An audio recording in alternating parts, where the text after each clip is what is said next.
amigas e amigos ligados no canal A Mil por Hora com Rodrigo Matar, sejam todos bem-vindos mais uma vez à nossa quinta-feira de TBT. Recordamos sempre um fato marcante da história do esporte motor em 2 e 4 rodas no Brasil e no mundo.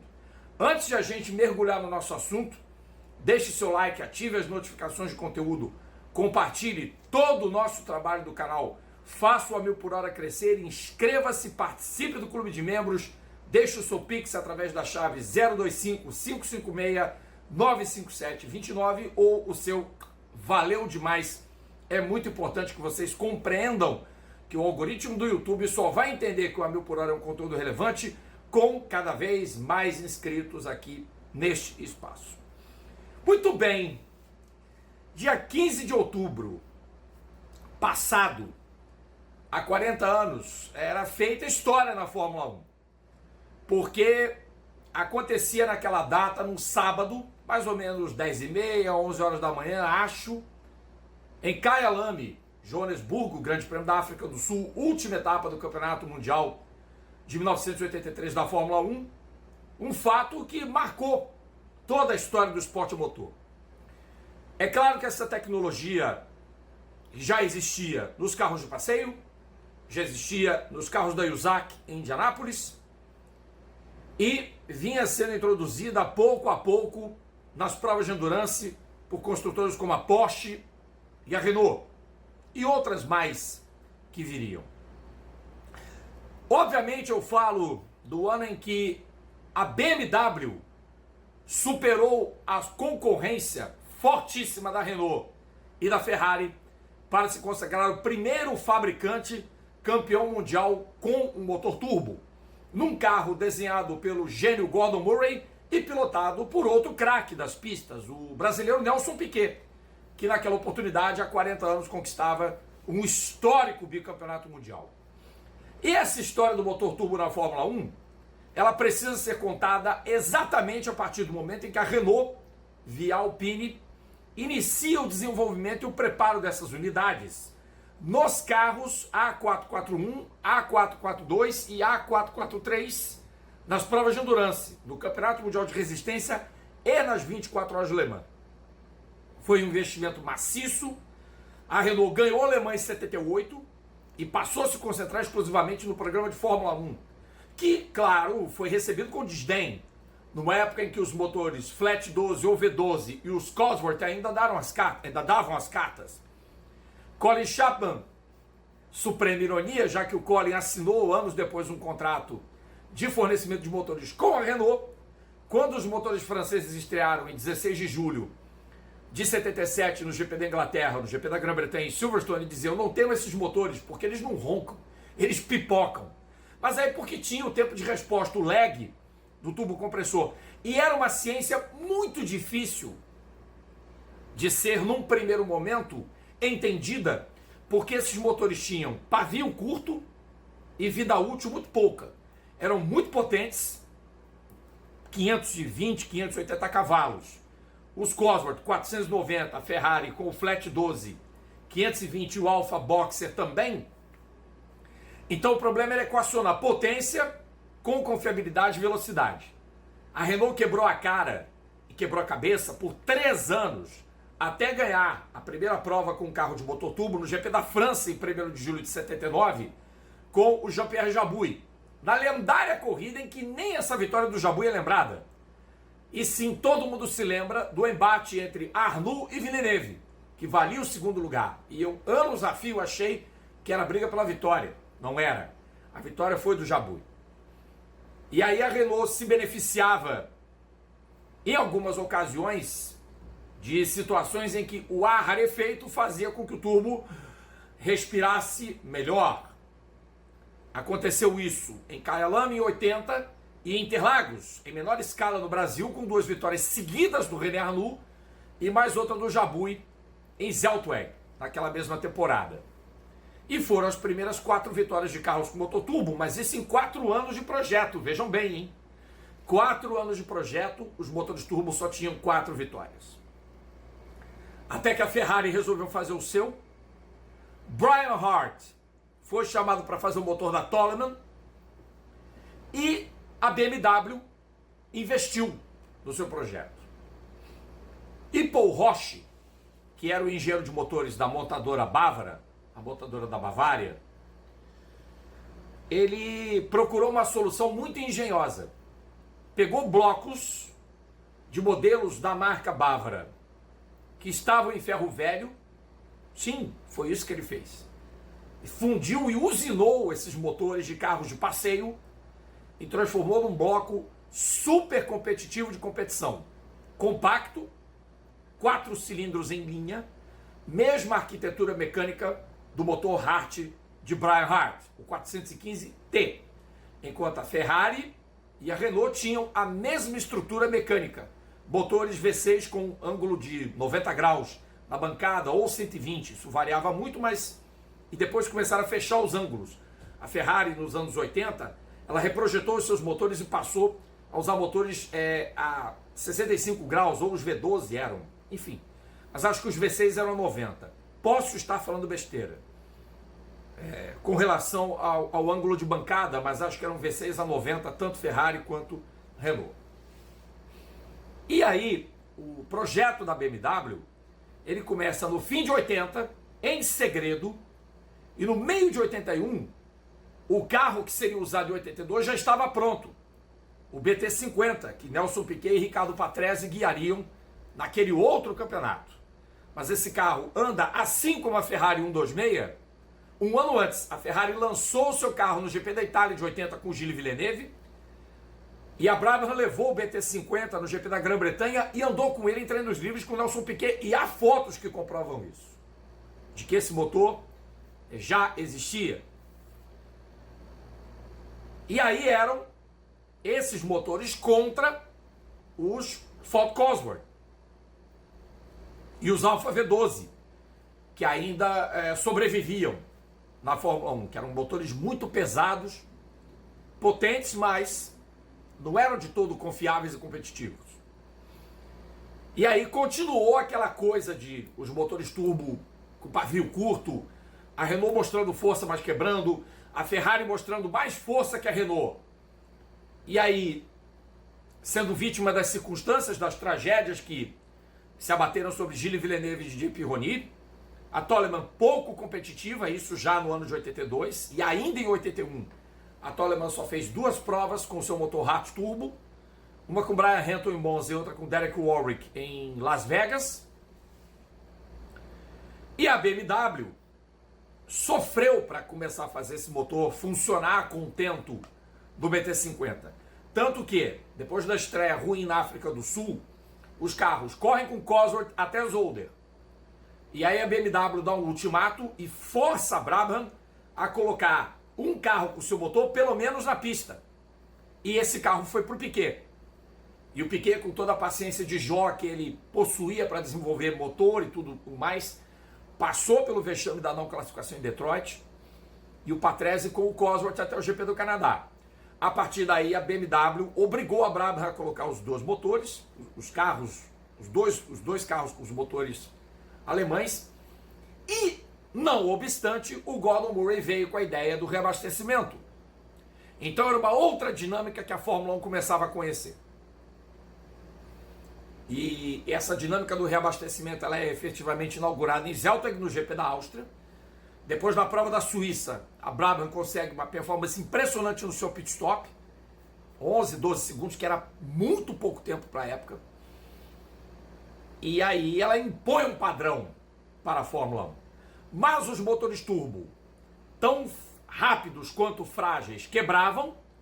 E apesar de a Ferrari ter ganho o Mundial de Construtores, quem ganha o Campeonato de Pilotos é Keke Rosberg. Num ano onde 11 pilotos diferentes venceram 16 etapas. Para 83 acontece uma outra virada. E essa virada vem no regulamento técnico. Por quê? A Fórmula 1 passava por um período de difícil compreensão da questão do ground effect, do carro asa, que foi usado até 80, que foi banido em 81 por um regulamento que mantinha os carros numa altura regulamentar de 6 centímetros até o chão, e aí criou-se suspensões hidropneumáticas que os carros abaixavam, provocava-se algo semelhante ao efeito solo, o efeito solo volta em 82 e a morte do Villeneuve é a gota d'água. A do Paletti não é provocada por um problema de aerodinâmica, mas a Fórmula 1 vivia uma situação tão periclitante do que diz respeito à segurança dos pilotos que em 83 propôs-se uma mudança radical no design dos carros. Carros com fundo plano, ou fundo chato, como se falou naquela época, 4 décadas atrás. E muitas equipes passaram pelo expediente de ter de adaptar os seus modelos à nova realidade. Quem tinha dinheiro fez carros novos. Algumas até também que não tinham dinheiro fizeram carros novos, como a Ligier, que não podia adaptar o Talbot JS19 para um carro com motor Cosworth. Então a Ligier fez o seu carro convencional, com um sistema de suspensão semelhante ao do Citroën DS21, e esse carro foi um fracasso. Mas a Brabham, em 3 meses, fez surgir um carro novo. A Renault construiu um carro novo dentro do novo regulamento e a Ferrari também. Então foram, vejam vocês, 3 das equipes que do nada fizeram surgir um carro novo. Outra foi a Toleman, que aproveitou do TG183 original, que estreou em Monza 82, só a estrutura monocoque. O resto, o Rory Byrne fez do zero. E fez provavelmente o carro mais engenhoso de aerodinâmica da Fórmula 1 daquela época. Já o Brabham BT52, ele era radicalmente diferente do BT51, que era um carro ground effect, e que tinha inclusive o cabeçote para fora na carenagem do carro. Era uma ideia bastante interessante do Gordon Murray, mas o BT52 era ainda mais bonito que o BT51. E um carro que parecia uma flecha, visto do alto, é um carro que parece uma flecha em posição de, que você puxa o arco e pá, dispara a flecha. E aí começa o campeonato, mais tarde, logicamente, 13 de abril de 1983, ou 7 de abril, não lembro a data, mas acho que era 13 de abril de 83, e eu estava lá, tinha 11 para 12 anos.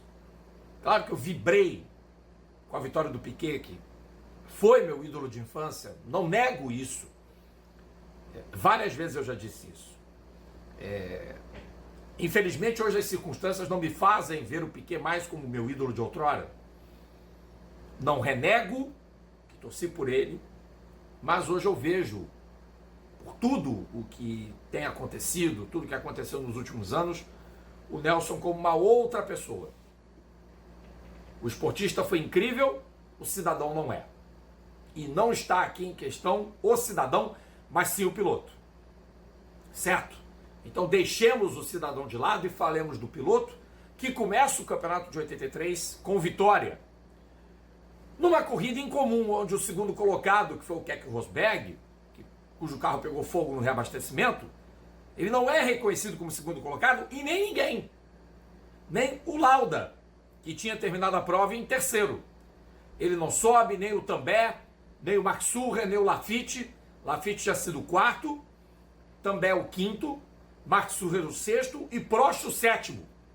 Ou seja, teria sido a pontuação Piquet 9, Lauda 6, 4 para o Laffite, 3 para o Patrick Tambay, 2 para o Mark Sucher e 1 para o Prost. A FIA não fez isso. Deixou o segundo posto vago, não subiu o Lauda.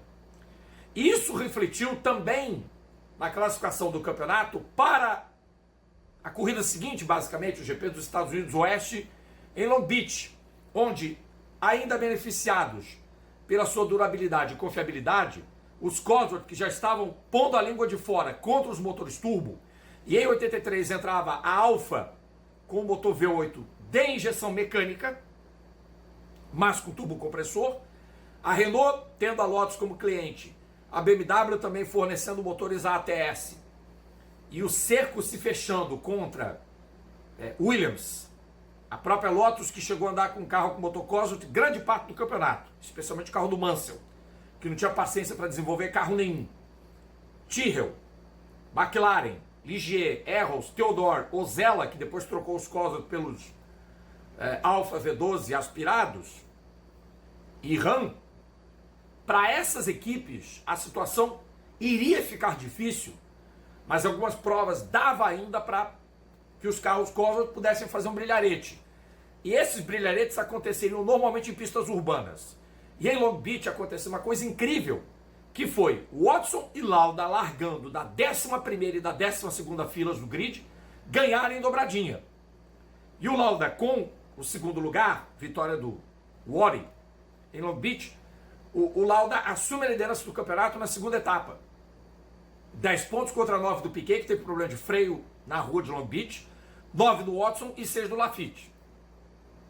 Mas aí a coisa passa a mudar em Paul Ricard, quando a Renault coloca o RE40, entrega o carro para o anão, o carro tinha estreado em Long Beach, não dava para prever que esse carro fosse ser competitivo numa pista de rua, e aí o Prost vence em casa, na terceira etapa do campeonato, e o Nelson Piquet chega em segundo.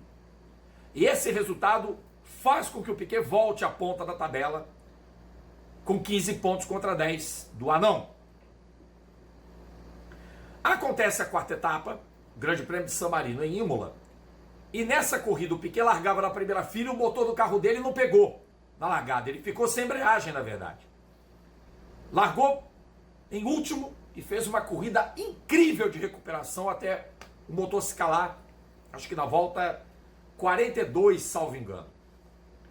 E aí ficou uma batalha, e muita gente sabe dessa história, entre o Patrese, que era piloto da casa e liderava com a Brabham BMW, a outra Brabham BMW que sobrou, e a Ferrari do També. E quando o Patrese passa o També, ele é vaiado pelo autódromo então chamado só de Dino Ferrari. O autódromo inteiro vai o Patrese. Porque aquele fenômeno, né, gente? Independentemente se o cara nasceu em Zamboanga, no Turcomenistão, na Armênia, no Brasil, na China, na Alemanha, na África do Sul, no Canadá, ou na França, como era o caso do também do Arnoux, o italiano vai torcer pela Ferrari. Dane-se se quem liderava era o Riccardo Patrese. Se fosse o Hélio de Angelis, a vaia seria igual. Se fosse o André de Césares, a vaia seria igual. Daí na variante alta, bate o Patrese, ou na Aqua Minerale, uma das gincanas de Imola. Bate o Patrese, delírio em Imola, ganha também. O Prost chega em segundo e iguala com o Piquet na liderança do campeonato, 15-15. E o També, que estava com 5, vai para 14. O També começa a crescer no campeonato. Com 11 fica o Rosberg, que estava fazendo milagres com a Williams naquele início de campeonato. Ou com 5 pontos, enfim. O Rosberg acho que tinha 5 pontos. O 11 era de outras, talvez do Lauda. Vai. Daí vem Mônaco, quinta etapa da temporada. E nessa prova, que podia ter marcado a primeira vitória de um carro com motor turbo naquela pista do Principado, chove, a maioria do grid larga com o pneu biscoito, mas o Rosberg mais uns poucos, acho que o Boesel, uns 2 ou 3, não. E a chuva para, a pista seca, o Rosberg abre e ganha. E talvez o Piquet não fosse segundo naquela corrida, que seria um dos melhores resultados dele ali no Principado, e era o melhor de um brasileiro, tanto quanto os do Emerson, acho, nos anos 70, até a primeira vitória do Senna, de um total de 6, que o chefe ganharia naquela pista, porque essa prova tem o Lafitte quebrando, na frente do Piquet, sem sorte, não se faz um campeão do mundo, e um enrosco entre o Mark Surin e o Derek Warwick, que vinham na frente do Piquet. Outra, o Piquet passou o Prost durante a corrida. Isso fez a diferença. Então, por isso, o Piquet vai para 21 pontos no campeonato, o Prost fica com 19 porque foi terceiro, o També 17 e o Rosberg 14. Que é que o Rosberg fazendo coisas inacreditáveis com a Williams. Em Spa-Francorchamps, que marcaria a volta na pista ao calendário depois de 13 anos, o Prost dá as cartas e ganha. E o Piquet, com problema de câmbio, se contenta em ser quarto colocado. Ele não pode nada contra o Prost, contra o També, contra o Ed Sheever. E aí o panorama é favorável ao anão, que abre 4 pontos de vantagem ao Piquet. E a diferença cai para 1 em Detroit, quando o Prost não faz uma boa corrida, e o Nelson, que liderava e podia ter ganho, num blefe histórico da Brabham, que programou fazer toda a corrida sem precisar reabastecer, o Nelson tem o pneu furado. E aí propicia ao Alboreto ganhar pela última vez o carro de motor Cosworth e a Tyrrell.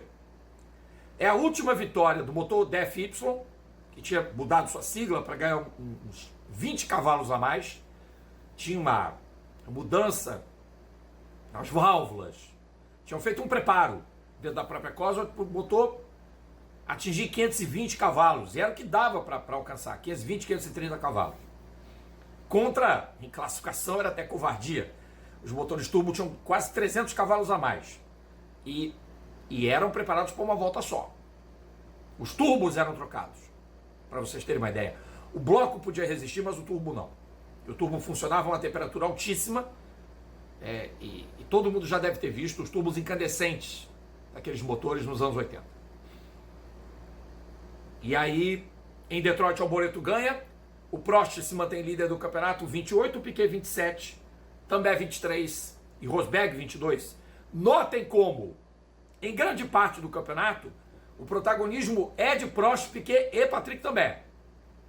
Mas o jogo começa a virar a partir do Canadá, porque quem chega para a festa é o René Arnoux, que ganha com a Ferrari. Na primeira vitória do Arnoux, ele vai para 25 no campeonato, o Também zerou no Canadá, o Também foi terceiro colocado, desculpem. O Piquet não fez ponto, certo? E o Prost foi quinto de novo. Quer dizer, a América do Norte foi miserável para o Prost. Mas, na Europa, as coisas seriam diferentes. Apesar de a Brabham pensar numa modificação técnica para o carro, Gordon Murray introduziu modificações técnicas, uma nova suspensão, novos apêndices de aerodinâmica, e inclusive a própria Brabham troca o livery do carro e, em vez de um branco mais presente, coloca o azul escuro como a cor predominante do carro. Muda o visual e a performance, de certa forma, ela é beneficiada dessas mudanças, porque o Piquet chega em segundo em Silverstone, mas a Renault é melhor, o momento da Renault é melhor e o Prost abre 6 pontos de vantagem.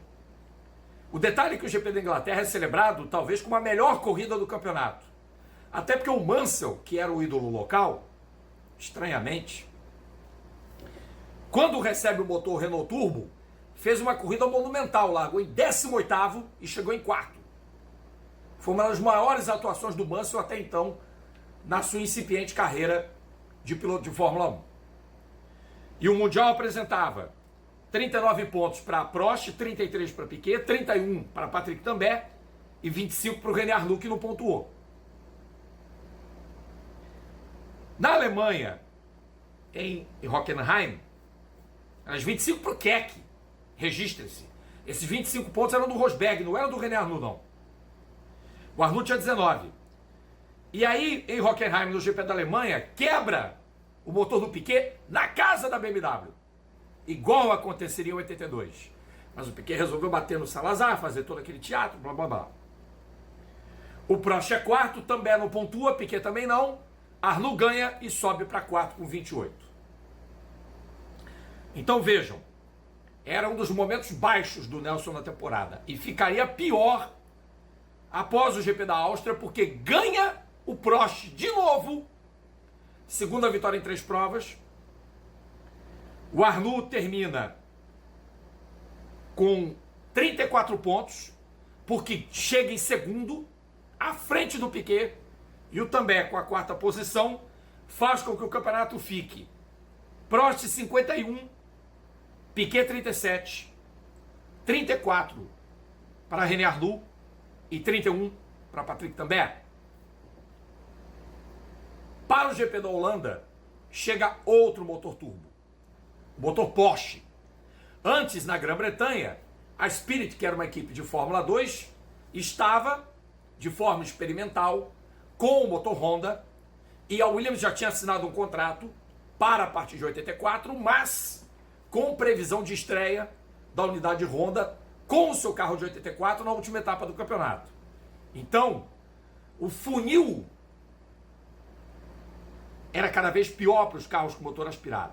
Tyrrell, Arrows, Ligier, Theodore, Ozella, com os Alfa e Ram iam sofrer mais e mais sistematicamente. A própria Williams iria ter problemas em pistas de alta velocidade nessa fase final da temporada, e seria um ponto crítico para muita gente. E foi para o Piquet, a partir do momento em que, em Zandvoort, o Prost força o confronto e os dois batem.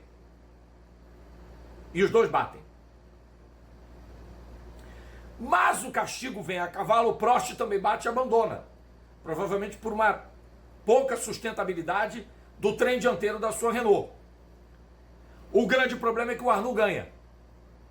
E com a vitória do Arnoux, numa corrida em que também chega em dobradinho, John Watson é terceiro com o McLaren Cosworth ainda, acho que talvez o último grande resultado do motor Cosworth na Fórmula 1 é esse, excetuando a história da Tyrrell, que vai virar TBT no ano de 84, né? Essa história merece um TBT em breve.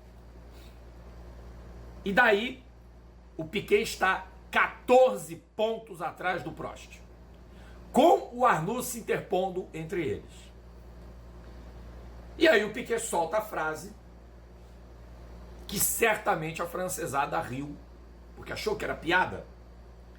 Faltavam 3 etapas para acabar o campeonato. Itália, Europa, que foi colocada ali porque uma prova na Europa foi cancelada, acho que inclusive um grande prêmio da Espanha. Tinha um monte de histórias que tem uma pista em Fuengirola, próximo a Barcelona. Essa pista nunca se concretizou, gente.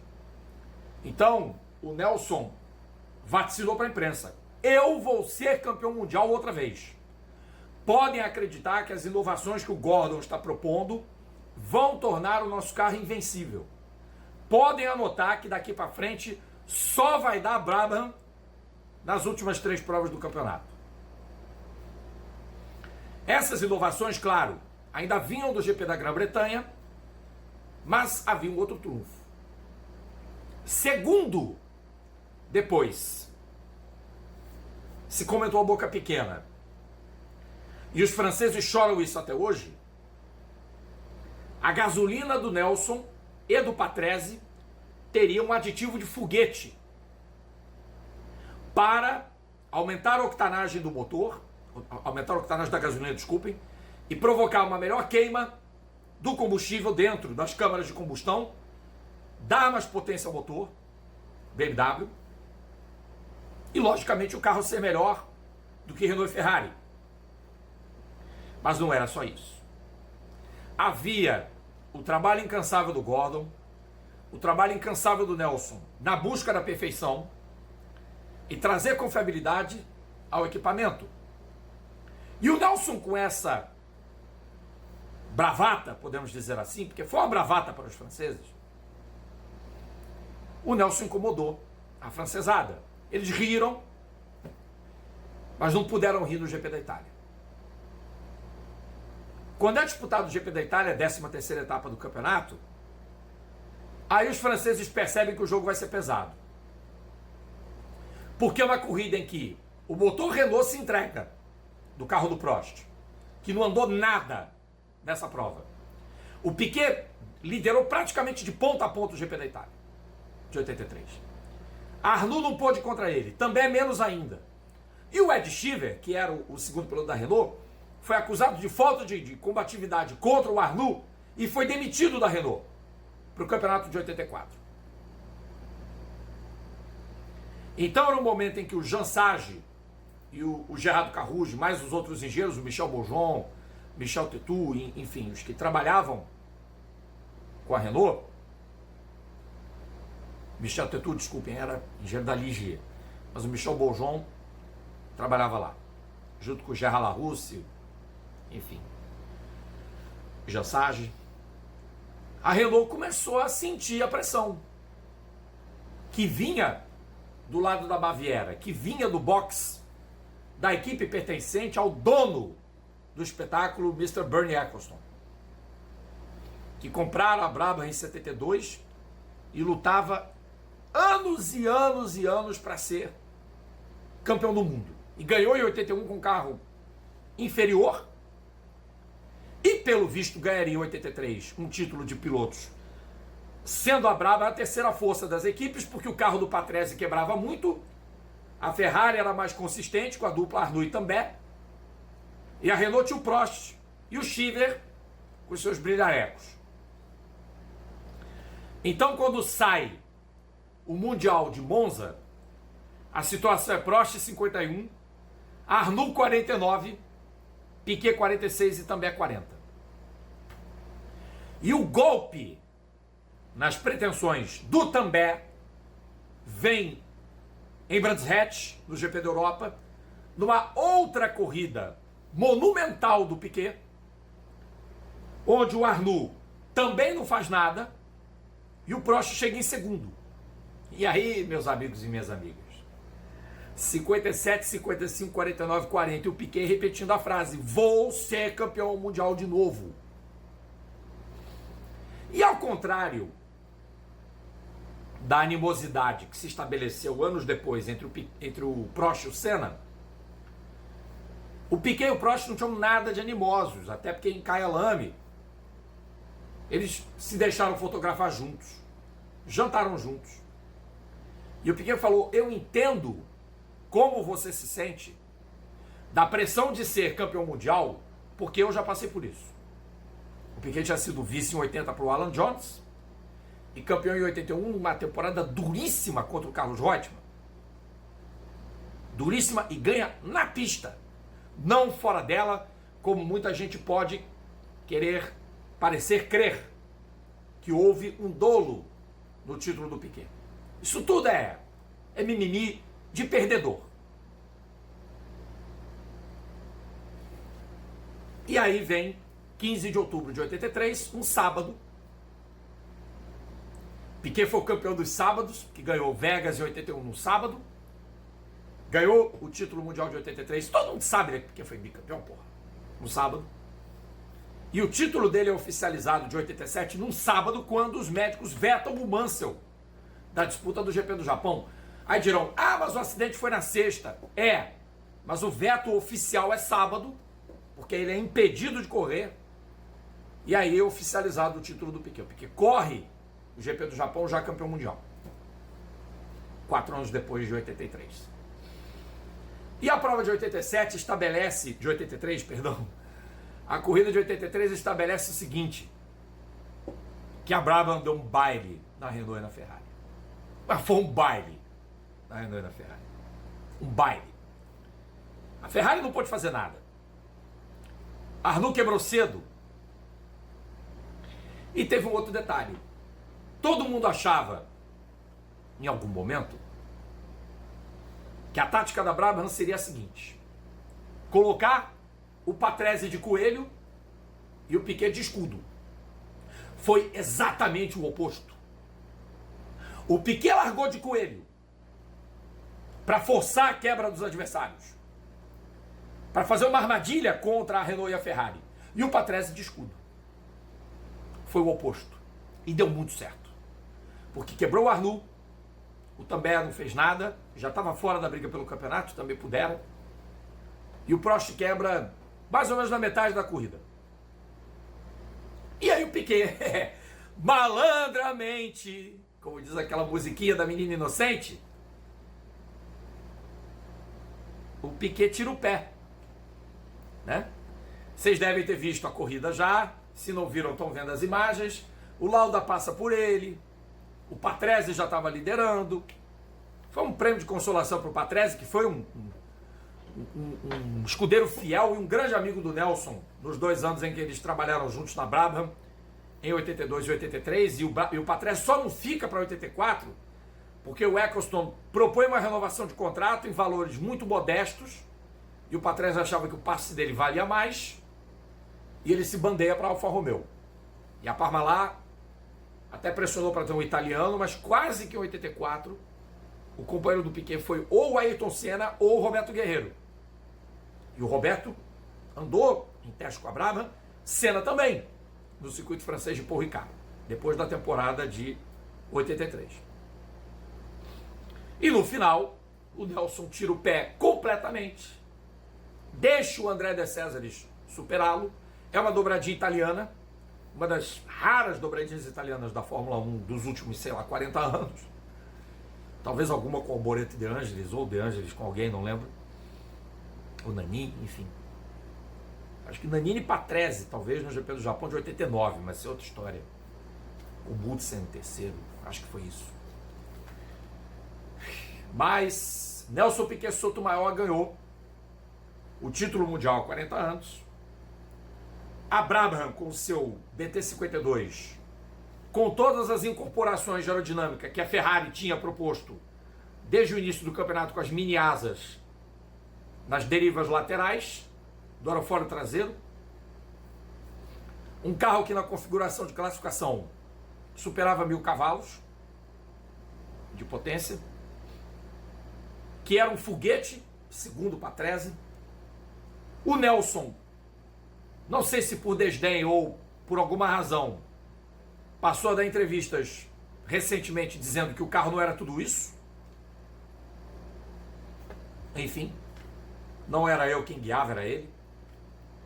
Mas não dá para não acreditar a Paul Roche e Gordon Murray parte do sucesso que Piquet alcançou no campeonato de 83. Que o Paul Roche transformou motores de blocos pegos em carros da marca da Baviera em ferro velho, usinou esses motores e fez do BMW M1213, que era a nomenclatura dessas unidades, verdadeiras joias do esporte motor, e tão potentes que, ao longo dos outros anos, fizeram o Piquet ser o recordista de poles. Sim, isso aconteceu em 84. Peguem as estatísticas. Antes do Senna ser consagrado o rei das poles. E, em 86, mesmo com a limitação de consumo de combustível, os motores de BMW tinham potência de 1.500 cavalos em configuração de classificação. Não, não é mentira. 1.500 HP.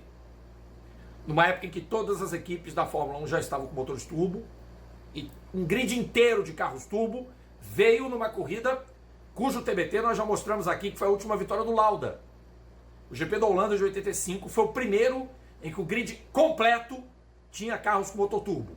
E a última prova com grid assim foi o GP da Austrália de 86, em Adelaide, porque essa configuração voltou a sofrer mudanças, porque haveria um outro regulamento de transição de 3 anos para que em 89 a Fórmula 1 voltasse aos motores aspirados e voltou aos turbos há cerca de uma década na era híbrida, com uma outra configuração mecânica. Agora, tem muito influenciador digital, ou gente que se acha influenciadora, falando asneiras sobre a configuração de motores turbo. Porque nunca houve motor turbo com 12 cilindros na Fórmula 1.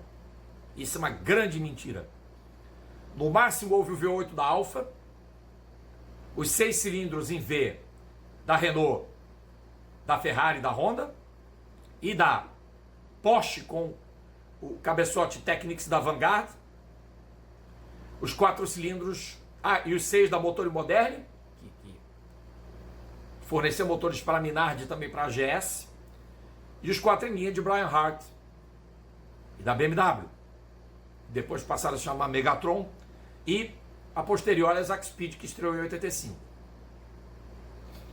Mas, vejam, em 83, essa realidade do motor turbo, ela só foi possível por causa de Paul Roche, Murray e Piquet, de um motor turbo ser campeão do mundo.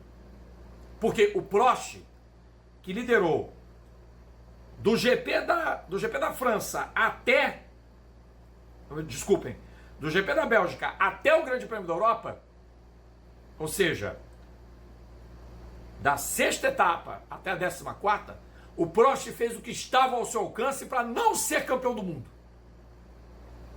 A Renault fez o que estava ao alcance dela para perder o título mundial numa tecnologia que ela mesma implementou na Fórmula 1. Tanto que a Renault não é campeão mundial com motores turbo.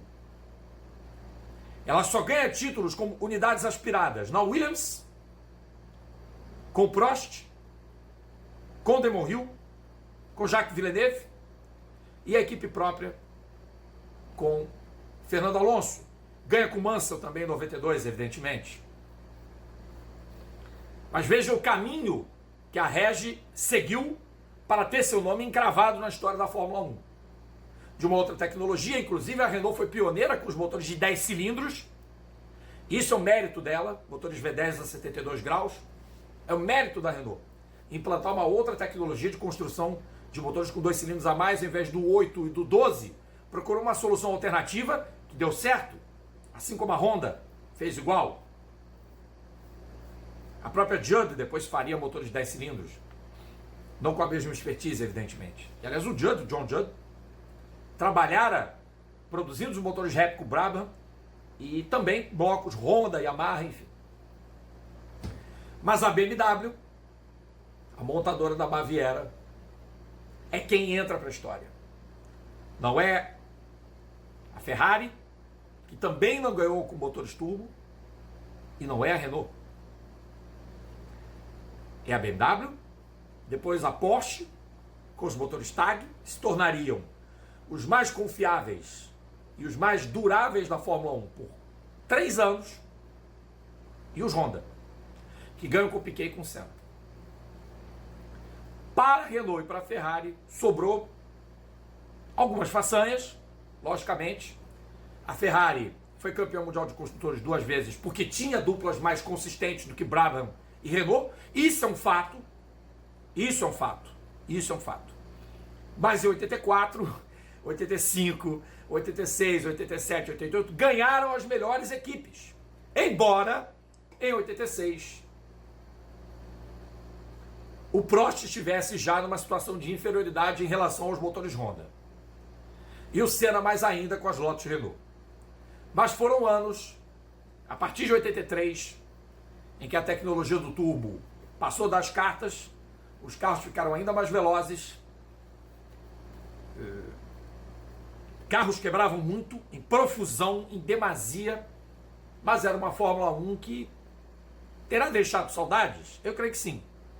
Eu creio que terá deixado saudades em cada um de nós. Em mim deixou, muita.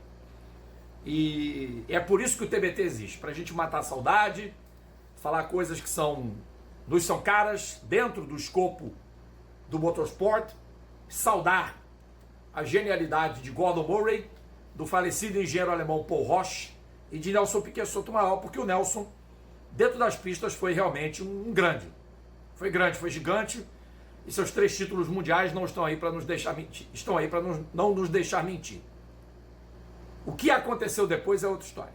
E aqui a gente não vai falar mais disso. Já falamos. Foi desagradável para mim. É desagradável para mim. Creio que para muitos cidadãos brasileiros é desagradável. Mas enfim, vida que segue. E a gente não vai deixar de falar desse feito, embora que muitos tenham até desdenhado nessa semana, mas o a 1000 por hora não pode deixar passar batido. Então é isso, gente. TBT, do título de Piquet, do título da Brabham, do título da BMW, do título do primeiro com o motor turbo na história da Fórmula 1. Isso ninguém vai apagar da memória e da história do motorsport mundial. Quinta-feira que vem voltamos com mais um TBT inédito aqui neste espaço feito por vocês e para vocês. Tchau, pessoal. Amanhã tem Minis com História, haha, e claro, com o carro do título mundial, né? Brabham BT52 será a nossa atração dessa sexta-feira aqui no canal. Tchau, gente.